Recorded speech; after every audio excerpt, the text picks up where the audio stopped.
여러분,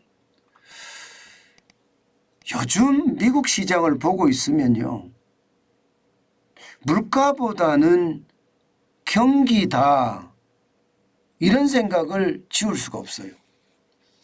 이 물가보다 경기다 이러면 경기가 좋아진다는 것에 따라서 물가가 오르든 말든 주가는 올라간다는 뜻이거든요. 실제입니다. 어제도 S&P 500 지수가 굉장히 많이 올랐잖아요. 오늘도 0.83%나 올랐습니다. 예, 이게 오르는 속도가 진짜 장난 아닙니다. 대형주 중심이 S&P 500 지수거든요. 0.83이 올랐고요. 34.13이 올라서 4169.48을 기록하고 있습니다.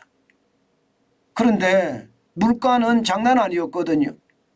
지금 보시는 것처럼 예, 미국의 개인 소비 지출 물가 지수 3월 달에 4.2를 기록했습니다. 2월 달에 5.1보다는 굉장히 낮은 수치긴 해요. 0.9%포인트가 떨어진 수치 맞습니다. 예, 그런데 여러분, 우리가 여기서 잘 봐야 될 게 있습니다. 뭘 잘 봐야 되나 하면 2022년 3월에는요 물가가 적어도 말입니다. 예, 4.2보다 월등하게 높았습니다. 2022년 1월에 5.0%였으니까 지금 3월이면 적어도 말입니다. 5% 이상이었습니다. 그러면 작년에 5% 올랐습니다. 여기에다가 원래 4.2% 더 오른 거예요. 이게 작년에 많이 올란 데다가 또 오른 거기 때문에 이게 물가가 안 올랐다고 이야기할 수가 없어요. 굉장히 많이 오른 겁니다. 4.2라고 하더라도요. 그래서 지표를 볼 때는요, 반드시 전월 대비 얼마나 올랐느냐 혹은 근원 소비자 물가는 어떻게 올랐느냐 이것을 볼 필요가 있거든요. 실제 말입니다. 예, 전월 대비해 보면 이 개인 소비 지출 물가는요 많이 올랐습니다. 0.3%포인트나 올랐습니다. 전월 대비해서. 그러니까 2월 대비해 보면 예, 0.3%포인트가 3월에 올랐다는 이야기고요. 5.1%에서 4.9%, 4.2%로 떨어졌다는 이야기는 전년 대비해서 전년 대비입니다. 전년 대비해서 5.1%에 4.2%가 떨어졌다 이렇게 이야기할 수가 있거든요.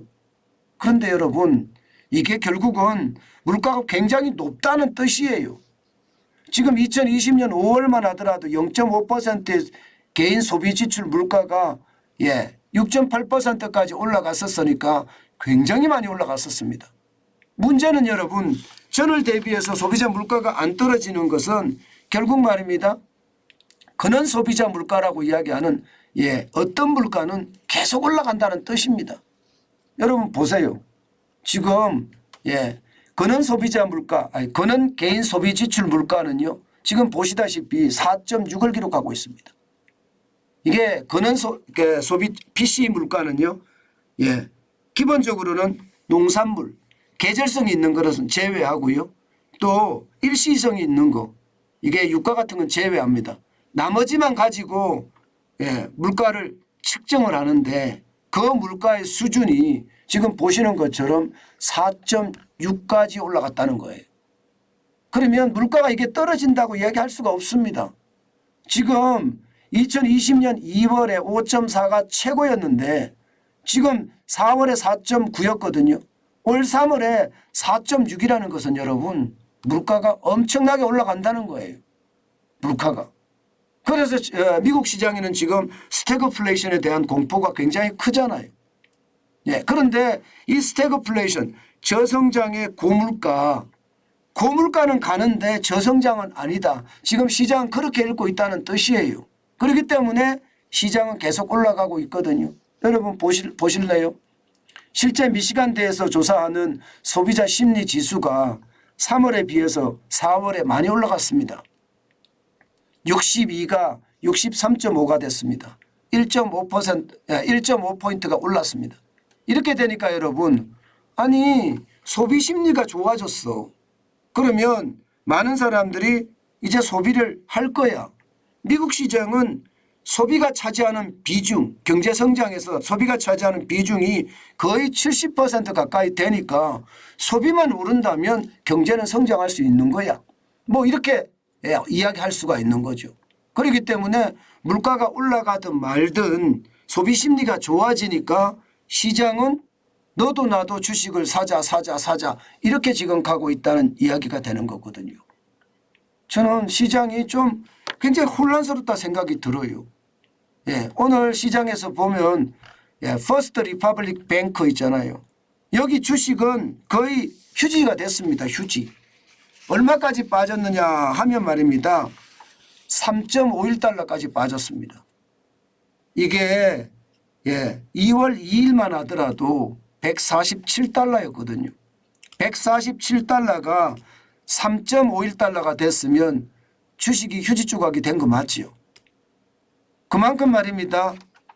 아직도 미국 시장에는 은행의 위기가 작동되고 있단 말입니다. 게다가 지방 중소은행으로 뱅크런의 현상이 있습니다. 그런데도 불구하고 시장은요, 이 사실을 무시한다는 겁니다. 소비자 심리지수가 좋아졌다고 해서 시장이 올라간다는 건 이게 저는 왜곡도 굉장히 많이 왜곡이 돼 있다. 결국 말입니다. 유동성이 시장을 계속 장악하는구나. 그렇게 생각할 수밖에 없는 지표라고 저는 보입니다. 실제 다우산업지수도 0.8 어제도 올랐는데 오늘도 올랐죠. 272가 올라서 34,000을 넘어섰습니다. 34,098.16을 기록을 했고요. 마찬가지로 나스닥도요. 0.69가 올라서 84.34가 올랐습니다. 12,226.58을 기록을 했습니다. 시장 자체는 진짜 이 심리에 굉장히 많이 좌우되고 유동성 장세가 시장을 좌우한다. 이렇게 이야기할 수가 있겠죠. 그렇지만 금리에 대한 문제는 또 다른 문제입니다. 소비자 심리 지수가 올라가고 물가가 안 떨어지잖아요. 이것은 결국 금리를 인상할 수밖에 없는 그런 사태를 맞을 거예요. 이제 5월 1일, 2일이죠. 5월 2일, 3일이네요. 5월 2일, 3일 미국의 FOMC라고 이야기하는 연방공개시장위원회가 열립니다. 아마 여기에서 0.25%의 금리를 올리든 아니면 0.5%의 금리를 올리든 금리를 올리겠죠. 거기에 대한 시장의 충격 저는 있을 거라고 생각하거든요. 게다가 5월만 올리는 것이 아니라 6월에도 올릴 거다. 6월 14일 날 연방공개시장위원회가 열리는데 이때쯤 올리지 않겠느냐 하는 게 시장의 전망이에요. 물론 그게 최종금리가 될 거라고는 이야기합니다. 최종금리가. 중요한 것은요. 제가 늘 말씀드리다시피 금리 앞에 장사 없다. 이자 앞에 장사 없다가 저는 현실이라고 생각합니다. 결국은요. 어떤 시기든 침체를 몰고 올 수밖에 없는 게 현실이다. 저는 그렇게 생각합니다. 그만큼 말입니다. 시장의 위협은요. 시시각각으로 달려온다. 유동성을 너무 믿고 시장을 너무 안일하게 생각하는 것은 저는 내 재산을 잃을 수밖에 없는 그런 상황으로 만들 수 있다. 그렇게 저는 생각합니다. 때문에 여러분 반드시 말입니다. 시장은요. 지독하게 봐야 됩니다. 단순하게 시장을 진짜 봐서는 안 된다. 그 말씀 다시 한번 올립니다. 지금 우리에게 가장 중요한 것은요. 시장을 똑바로 직시하는 것. 그러면서 시장의 유동성 또 시장의 위험에 대비하는 것. 특히 우리 시장도 마찬가지거든요. 저는 우리 시장도 지금 그 어느 때보다 위험 수위로 점점 달려간다는 생각이 들거든요. 이것은 여러분 조심하지 않으면 내가 당한다. 저는 내가 당한다는 말을 잘 안 쓰는데요. 왜냐하면 워낙 저는 보수적으로 이야기를 하기 때문에 내가 당한다는 표현은 진짜 잘 안 씁니다. 그런데도 제가 쓰는 이유는요. 그만큼 시장의 어떤 불안감이 저는 커졌다고 생각합니다. 여러분 진짜 이럴 때는 조심하셔야 돼요. 투자는요.